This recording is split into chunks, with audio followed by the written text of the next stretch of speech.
Today is July 15th edition of Back Roads of Illinois. We were Central Illinois agriculture source and in the Midwest alongside in Central Illinois agriculture. We're glad you're here on the show for today. I hope that you had a good weekend with the heat index. The markets with the World Agricultural Supply and Demand Estimate report, the rainfall in the Midwest and the heat. More layoff for John Deere in Iowa. The World Agricultural Supply and Demand Estimate report from the Department of Agriculture on Friday morning. The report was bearish for Friday's report. The number we're bearish for the yields is unchanged at 180 for the corn numbers and the beans is at 51. 2 bushel per acre. The corn carryout numbers is bearish for 21. 2 billion for the new crop and old crop is 199. 2 billion. The wheat stock is 86 billion bushel for the world wheat stock. The heat and the storms. The weather forecast for this weekend is going to pretty warm and wet. Temperatures are going to be in upper 90s for Monday and Tuesday, then on Wednesday is going to be cooler after the storms. By this weekend is going to be more cooler in upper 70s to be lower 80s on Friday, Saturday, and Sunday. John Deere announced that they are going to have more layoff in Waterloo, Iowa. Do you remember that they plan to be more layoff in East Moline plants in Waterloo? They will be making a decision to leave the country for Mexico because of the cost of labor. We were going to talk with Brett Learh from Ariggold. We were joining with Mike Zuzolo from Global Commodities with the World Agricultural Supply and Demand Estimate report.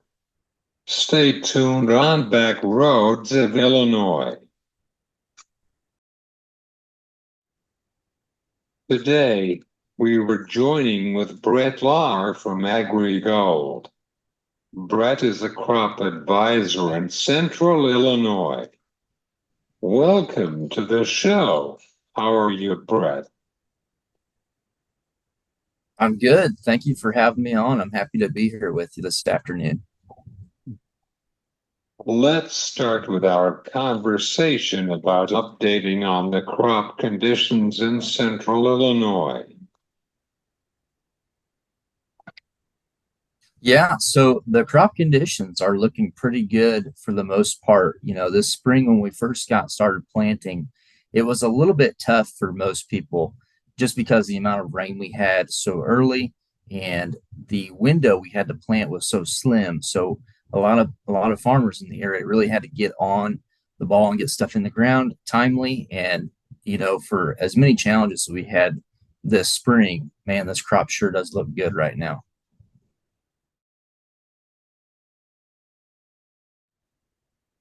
What part of Illinois are you in? So I'm in the very west part of Illinois in Pike County, and I'll cover all the way basically to Springfield, Illinois, and kind of this central band of the state. So I get to see a lot of good ground and I get to see a lot of bad ground as well. As I kind of go east, the crop seems to be a little bit better. I think a lot of that just has to do with the soil type over there. But on this west side of the state, we've got in pretty darn early, and we started planting over here, I want to say around the 13th of April. And we had a lot of windows of opportunity to get this crop in the ground on the west side of the state too. We got a little less rain than that Springfield area, and as you go north of Springfield, we did get some more timely opportunities to plant.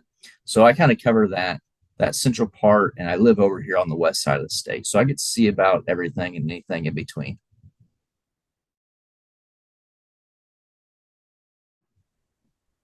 It looks really good. So for the most part, what I've seen right now in this crop is I've seen some disease start to pop up. Oh, it's been a couple weeks back now. Um, for the most part, though, this crop looks pretty darn healthy. But as you start to look at the rainfall patterns we've had, the areas that got the most rain early seem to have the most disease presence in this corn crop. And as you kind of go more east of here, and I was in Champaign, Illinois this morning looking at some corn over there, and it got planted, I think, on the 8th of May. And that crop looks really good, very healthy, very uniform. And honestly, it looks like some of the best corn I've been in all year just because the stand was there, had good color, had a lot of nitrogen to it, and there was very little disease presence. But I have been seeing quite a bit of disease pop up throughout the growing season so far. I found tar spot earlier than I've ever found it, and it's been kind of a concern here so far.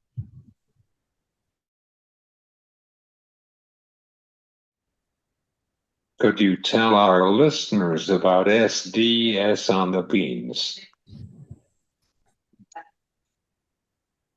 Yeah, so SDS is a pretty detrimental disease in soybeans.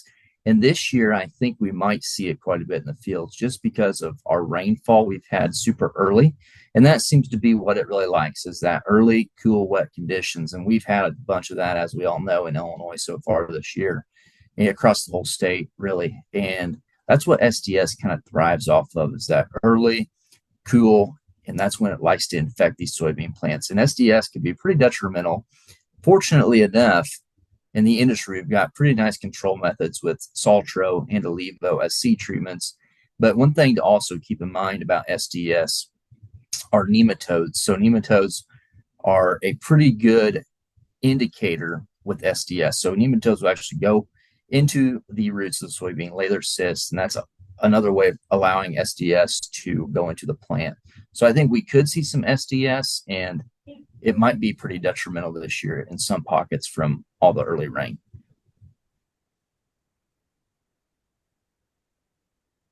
How is the beans for right now? So the beans look pretty darn good. We've had some interesting challenges with beans so far this year, and the bean crop, I would say, for the majority, looks really good. The one thing I have been noticing this year in particular is how hard it is to kill weeds in these beans.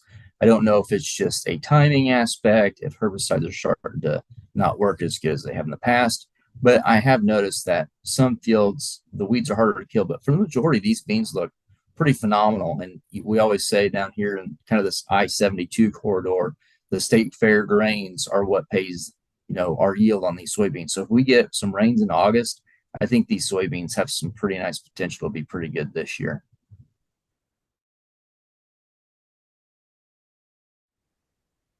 Do you Yes, we see are. many diseases on the corn for right now?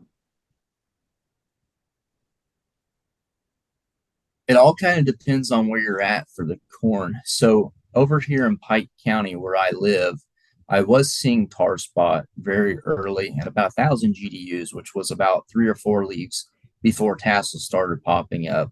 And the further I went east, I kind of followed these early rain patterns. I got some maps downloaded and I kind of tracked where all these early rains came. And that's where I was finding the majority of the disease.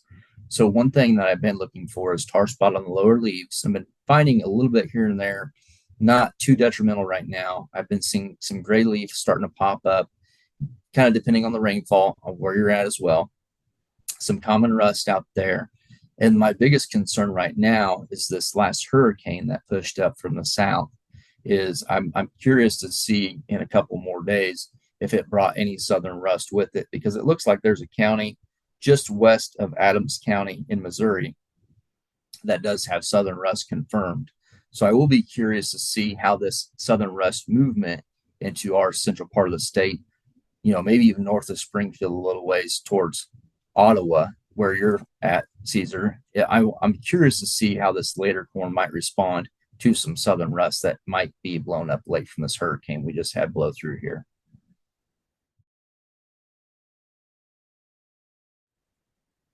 Do you see southern rust from the hurricane for right now in Pike?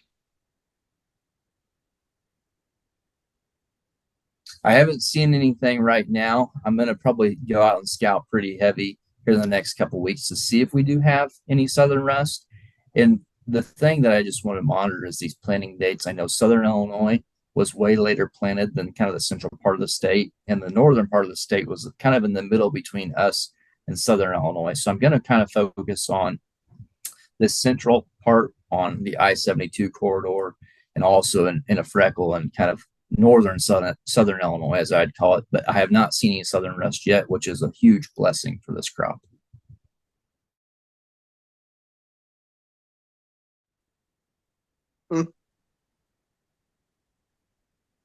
Brett, could you explain to your latest products for right now? Yeah, so we've got some really nice hybrids here at Ariggold. Some things that I'm looking at are a few different products right now.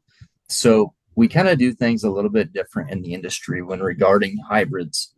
So one thing I look at, especially this time of year, is our kernel flex hybrids. So what we'll like to do is we'll like to categorize each type of hybrid in the way that flexes. So we have girth, length, and kernel. So the hybrids I'm typically looking at right now are these kernel flex products. And what I want to do is I want to try to protect these products with all these diseases and elements that we're getting thrown at us. And I want to try to protect those as they go through the grain filling process and keep those kernels building up as big as possible throughout the rest of the growing season here. And this is kind of where we'll kind of look at the majority of our lineup. There's some really nice looking products out there. We have a hybrid called 645-16 that looks amazing right now. Great color. It looks phenomenal, but it's going to have to finish out through this grain fill period because it is a kernel flex hybrid. Another hybrid I'm super excited about is a hybrid called 644-64. It's 114 day, and it looks like it has gone in every single environment this year so far. It looks like it's handled all the stuff that Mother Nature's thrown at it, and it looks to be a real rock star for us.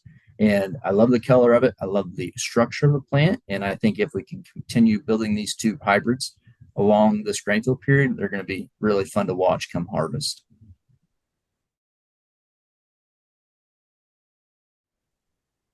These products do have BT? Yep, both of them do. We have 645-16 offered as a double pro, a smart stacks, and also as conventional too, if there are growers looking for conventional hybrids for a premium. So we do have three versions of that, and we do have an on the 644-64. It is a double pro. So what it has in it, it has two above ground modes of action for insects. It has your Roundup trait as well, so we can't spray glyphosate on that hybrid. So that is the only trait conversion we do have in 644-64. But the 645-16 we offer it as conventional, a VT2 Double Pro, and a Smart Stacks as well.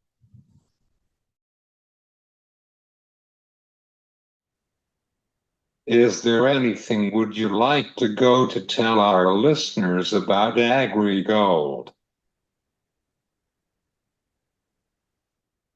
Yeah, I think the most exciting thing for me being an Ariggold agronomist is just the products and the people that we get to work with every single day.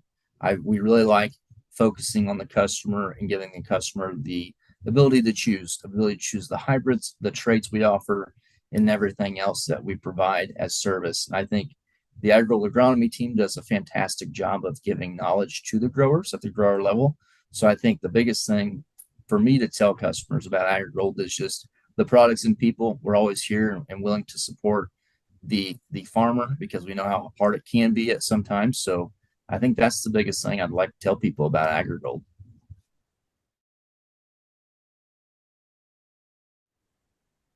Where people can find you. Yeah, people can find me on Twitter, now called X, at Brett.Learh. And then people can also add me on Snapchat as well. I like to post some timely agronomic information on Snapchat.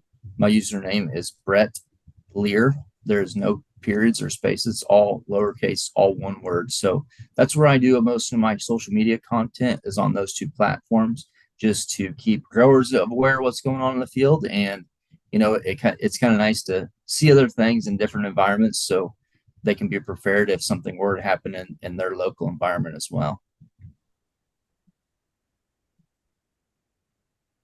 Do you have any final thoughts on this growing season in central Illinois?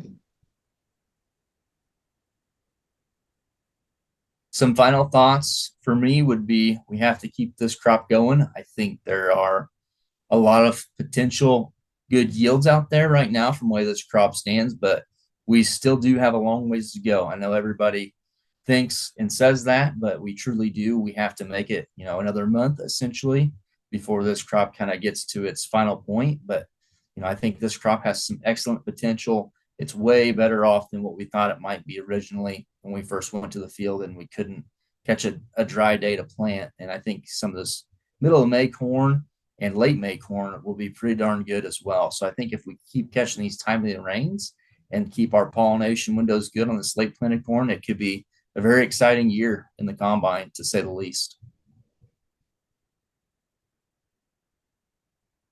Thanks, Brett. Thank you. I appreciate the opportunity. This is Brett Learh from Ariggold on Back Roads of Illinois.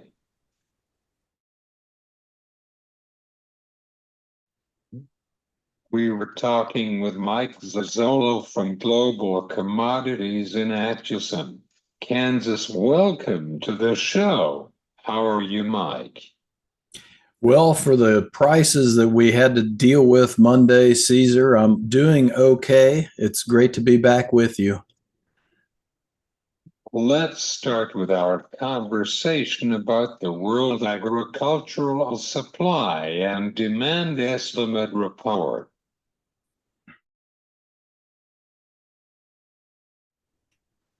Yeah, when you look at that report, overall, I think after Monday's move and the new 4-year lows in lead month corn and beans, I think you have to ask a question whether that WASDE report justified the price action that we're now seeing.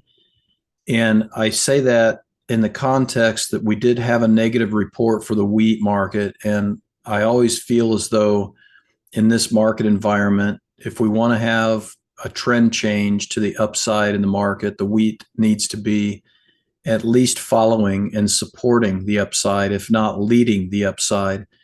And I think that's especially important given the Northern Hemisphere and the harvest in the Northern Hemisphere rapidly coming to a conclusion for the wheat market. So, keeping that in mind, I would say that when you look at the world supplies of corn and beans, the corn is still stuck in stocks to use at a 9 to 10 year low at around 25.4%. The soybeans stocks to use levels, supply after demand is factored in on a global level for soybeans is stuck at a 5 to 6 year high around 31.8%. So the 4-year price lows that we see here in Monday's trade, Caesar, I think it can be explained better for the soybeans than the corn, especially given the supply-demand fundamentals, especially given the problems with Ukraine's market in terms of the drought that they're starting to see in their corn and oilseed belt. And I think this goes back to, when do we see the funds who are a record net short in corn feel like that they're going to be under pressure and need to cover those short risk off rally. And kind of swinging back around to one of the key elements of this year is the trade relationship with China. And that trade relationship with China being under a microscope right now, in my opinion, given the fact that the United States presidential election seems more likely now, at least the trade is seeing it as more likely that President Trump will win. And the trade is under the impression that he will be much tougher on trade with China than President Biden. And so for those reasons, these new lows in the corn and beans, I take very seriously. We've lost an uptrend support line on the monthly charts. And so I'm making moves, recommending making moves with clients and subscribers as a result of Monday's price action. How is the beans carry out to China? This is probably the most important feature to the analysis that I've been doing with the soybeans. Generally speaking, I think the trade has been under the impression that the Chinese will buy more U.S. beans.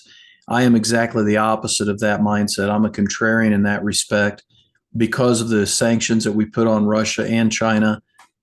China is looking for other suppliers. They have other suppliers. The month of July, some in the private trade who track the soybean shipments to China are thinking that they will break over 13.2, 13.3 million tons of bean imports. Most of that will come from Brazil. The vast majority will come from Brazil. The rest will come from Argentina and Uruguay, and we may get very little of that. And I think this speaks to the weekly export inspections we saw on Monday. The corn was at the top end of the range. The wheat was above the highest trade guess. The soybeans were below the lowest trade guess. I'm very nervous between now and the election. And because of these supplies that we have from the WASDE report and the question you specifically ask about China and soybeans, I'm very nervous that China and the relationship between the United States between now and the election could create an environment where the soybeans actually lead everything lower. And for that reason, I see this market more and more like a 2014 type market as far as an analog year or a model year that I want to defend and protect against, because I think that the soybeans could go much lower in relation to the corn and wheat just because of the 400 plus million bushel carryover and the fact, as I said, the stocks to use ratios globally are at a 6-year high, and the world ending stocks outright for soybeans are near a record high right now.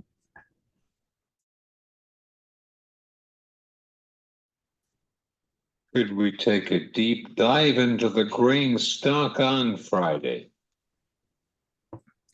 Yeah, the deeper dive for the grain stocks, to me, and this is what I was on the phone with clients on Monday about, because we did go through the acreage and grain stocks report low of 390.5. That was made in the July corn. On Monday, we did that in the September corn. We've opened up the downside, technically speaking, Caesar, and I think that goes to how could we have done that based upon fundamentals that showed the USDA cutting 3.3 million metric tons out of the ending stocks from the 23-24 crop year. And I think this goes back to we are tighter in the world than we think we are. Part of the reason I think that is, and why the trade feels like they can go ahead and go lower in the corn and let corn follow the soybeans and let corn follow the wheat, is because of the Brazilian corn crop. The USDA didn't change the Brazilian corn crop again this month. So the difference between USDA and CONAB now remains 5 to 6 million metric tons. That's in production. In exports, it's double digits. It's over 10 million metric tons, almost 13 million metric tons by some accounts in terms of Brazilian corn exports of what the CONAB thinks is going to happen versus what USDA gave us on Friday. And so I really do see a situation where we have ample supplies here in the United States. There's no question about that. We've seen a very good change in the weather pattern. It's added bushels to the crops in the United States, both corn and beans. Producers are breathing a sigh of relief from an agronomic production side right now. But when it comes to world stocks and competitor stocks, I believe we're going to end up being very tight, and maybe the tightest in 5 or 6 years by the time we get to September, October. And so that's something to really keep in mind. And if I do recommend hedging and selling corn, whether it's the rest of my old crop, 23 corn with clients, or I start on 24 corn with clients, I'll be very eager to re-own and defend those sales.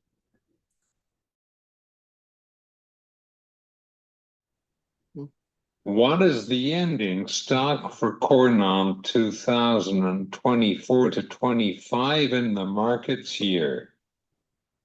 Yeah, USDA surprised the markets, and here again, I think it was what you would call a bullish surprise, a price-friendly surprise. The trade was thinking about a 2.3 billion bushel carryover. I think that the trade could have been not surprised by a 2.4 billion bushel carryover, but given the old crop ending stocks reduction and given the increase in exports, the increase in feed and residual, we ended up staying below 2.1 billion bushels. That should have been a favorable market price in terms of supply, and the price reaction should have been more favorable, in my opinion. And I think that's where the corn market, I think, has much more shift in price action and can change very quickly and rally if given the right circumstances. Those circumstances being what we started out our conversation with, and that is the managed money position being at a new record net short in futures and options for corn.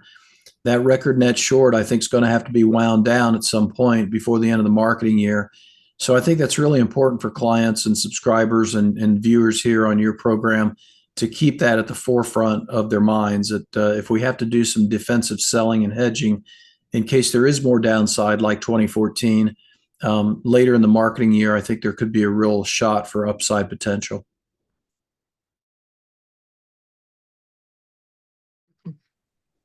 Mike, how is the wheat harvest in central Kansas? It's really wrapping up at this point from what I'm hearing, Caesar, and the yields are overall very strong. I think the USDA yield increase was not a surprise. I think they went a little bit higher than what I was thinking they would do by going so much above 50 bushels to the acre. I think that the soft red wheat and the hard red wheat yields, though, from most of my clients, they were very pleasantly surprised for the most part. But yeah, as I said earlier, the Northern Hemisphere harvest, whether you're talking about Russia, whether you're talking about Europe, and whether you're talking about the United States and Canada, that winter wheat harvest should be wrapping up pretty quickly. And we're doing this video as we get ready to see the next weekly update from the USDA when it comes to wheat harvest progress. But the Bloomberg Newswire trade estimates for winter wheat harvest was anywhere from 69 to 78%, with the average being 74%. So I think a week from now, we can call it pretty much close to done, especially with this really hot weather coming in and probably drying out a lot of the wheat, and a lot will get done and threshed here in the next 7 days.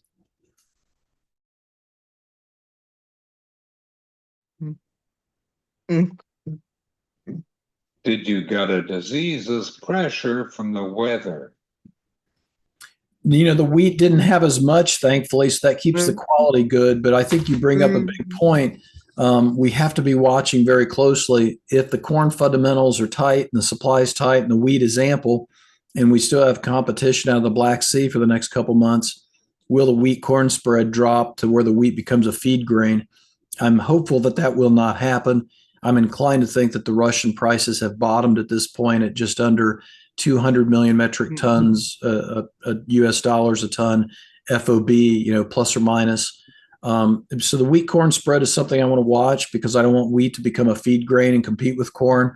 The second thing I would say when it comes to disease, Kansas State Extension just put out an alert that in my part of Kansas, Northeast Kansas, which is probably the better areas for dryland corn farming in the state and consistent across the counties for the most part. And there's a lot of good areas all around the state, but it seems like Northeast Kansas really puts the state yield on the map if we have a good crop.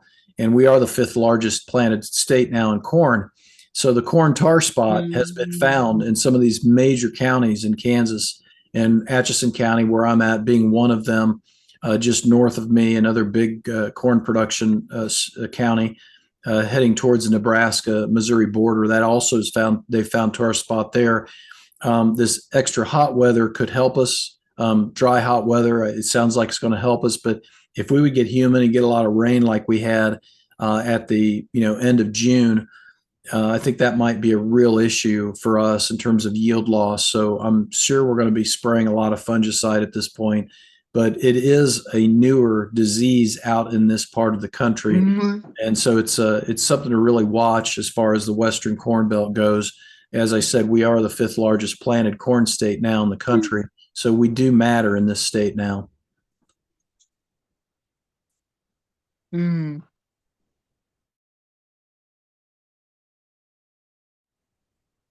How do you see the grain trading for right now? I'm planning and wanting to protect prices from a 2014 type year where we went down all the way into the end of September. And we did consolidate during the month of July, but we started to go down again as we went down in August. And I think that's, again, where I think that the soybeans play a key role here. The election plays a key role here. The U.S.-China trade relationship plays a key role. Why I've chosen 2014. I think China's economic data also would be something to keep in mind too, as to why the 2014, 2015 marketing years we had lower prices. There was a lot of macro weakness in the market, and that's one of the few things that I think can explain some of the reason why we're breaking so hard and the funds feel comfortable selling into this market so aggressively to a record position. In 2014, for instance, by October 1st of that year, December corn had gotten down to 318 and change. November beans had gotten down to 904 and roughly. And so if you talk to a client or a subscriber and you do what I do and they say, well, how much more downside could we have? If I'm using 2014 as an analog year, there's enough there potentially to put protection in place, get downside floors underneath you, in my opinion. So I think it's really something to think about. I would just reiterate too, Caesar, with this kind of a year we're looking at right now, we've got a situation where it's really important to remind everybody, especially those who've never been in the futures and options, that the commodity futures and options really do involve a substantial risk of loss. And so that it is a very volatile market. It's, in my opinion, being in this since 1995, it's probably the most volatile market I can remember. And I remember saying that last year. I remember saying that in 2022. I've essentially said it every year since the pandemic, but this has been an extremely volatile year again. And so, elevating your marketing plan, making sure your pricing and your profit per acre are at the top of your list as far as what you want to keep doing. Put your marketing on your daily to-do list, not weekly or monthly, but daily to-do list. Because if you sold early and you're in good shape, that's great. Watch your yields and watch for places to buy back. If you are playing defense and you didn't sell as much, especially 23 corn, and you're feeling like you're going to have to just throw in the towel and pay some bills. And as I said, some key support levels have been violated now that would open up the downside, in my opinion, potentially. Be real eager to be back in the market on the long side to try and improve your price, but recognize that has risk and think about how you want to do it so that you don't end up having a lower price than what you started out with, if at all possible. Yes, I can see.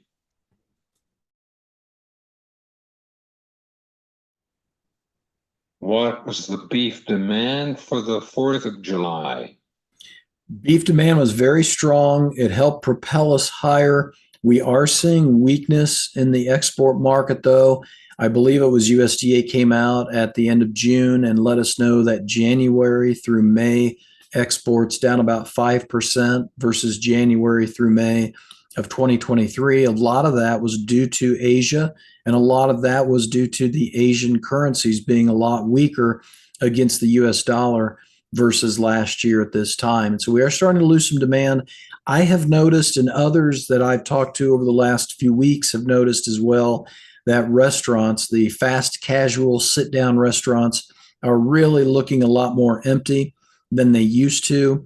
It would make sense because our beef prices continue to go higher, both at the grocery store and with the higher wages that are being demanded on the sit down restaurants and the higher food costs. I think the consumer out there is really feeling very, very stretched at this point with very high debt loads right now for the most part. So I'm in a mindset that while the July 4th holiday for beef was very strong, unless the dollar breaks lower and the hogs charge up and rally on a summer seasonal, like what I would call the BLT seasonal, where the bacon, lettuce, tomato sandwiches come on because of the tomatoes coming in this time of year and the bacon being featured by a lot of the grocery stores, Unless we see the dollar and the hogs come in and support this market, or we see a big drop in dress weights because of a hotter summer than expected, I think you really want to be eager to get some pricing done in floors underneath you, starting in feeder cattle and then following up with fat cattle or live cattle.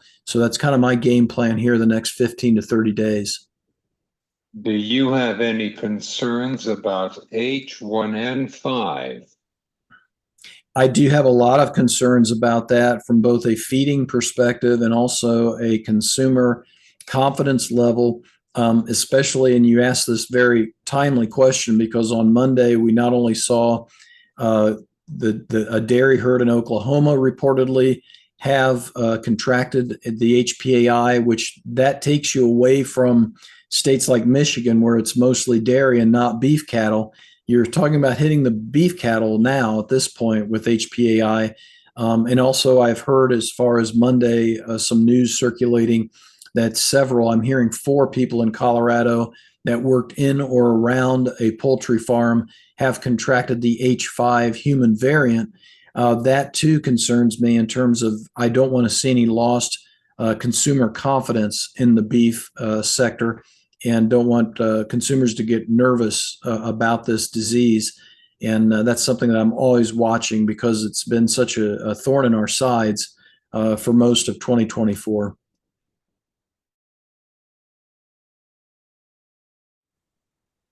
Do you have any final thoughts on these reports? I think the key thought I would have, Caesar, is if you had to pick between one row crop or the other in hedging, because of the supply demand fundamentals we discussed, because of the fact that we're still near 10.50 in November soybeans, and you can still get roughly $10 a bushel for fall delivery, probably better than that for December, January delivery. I think the soybeans are the opportunity to go after first, and then look at the corn and the wheat as far as hedging, because the profitability in corn and wheat are nowhere close to where we're at in soybeans. And a lot of clients in Indiana and Illinois have told me over the last few days that they have a very good bean crop now that they've gotten some rains, very timely rains. And so while we see this price erosion, we also have to realize our revenue per acre has really balanced itself out, because instead of maybe 30 or 35 bushel yield beans, we have a chance now to do that normal 70 to 80 bushel yield beans because of the rains coming. So please keep that in mind as you think about these 4-year price lows. Not as easy to think that way about the corn, but I think in the beans, it's easier to get some hedges in place and feel good about the market still. Thanks, Mike. Thank you for having me, Caesar. Take care. This is Mike Zuzolo from Global Commodities on back roads of Illinois.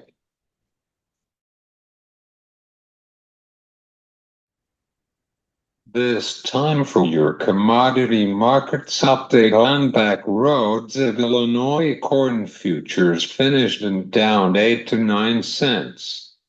Soybean futures finished and down 3 to 4 cents. Wheat futures finished and down 8 to 10 cents. Now that we are going to talk about the livestock market for today on this afternoon. Cattle futures finished and down 4 to 5 cents. Feeder cattle finished and down 4 to 6 cents. Lean hogs finished and down 2 to 3 cents. Texas crude oil finished and up 2 to 4 cents per barrel. Dow Jones finished and up 10 points. This is back roads of Illinois on the commodities markets.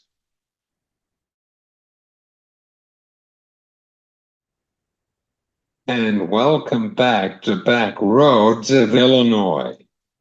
The Federal Reserve does not rise of the rates for right now alongside with 30 years rates for the home mortgage, but the home markets are putting in down 7% to the markets, especially since the beginning of the inflation situation.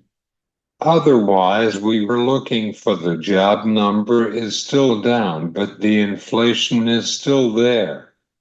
You've been listening to Back Roads of Illinois.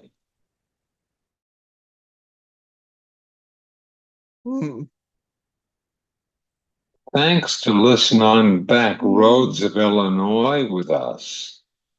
Thanks, Brett Learh from Ariggold and Mike Zuzolo from Global Commodities. You can listen to our show wherever you get your podcast. For Back Roads of Illinois, I'm Cesar Delgado. Have a great day.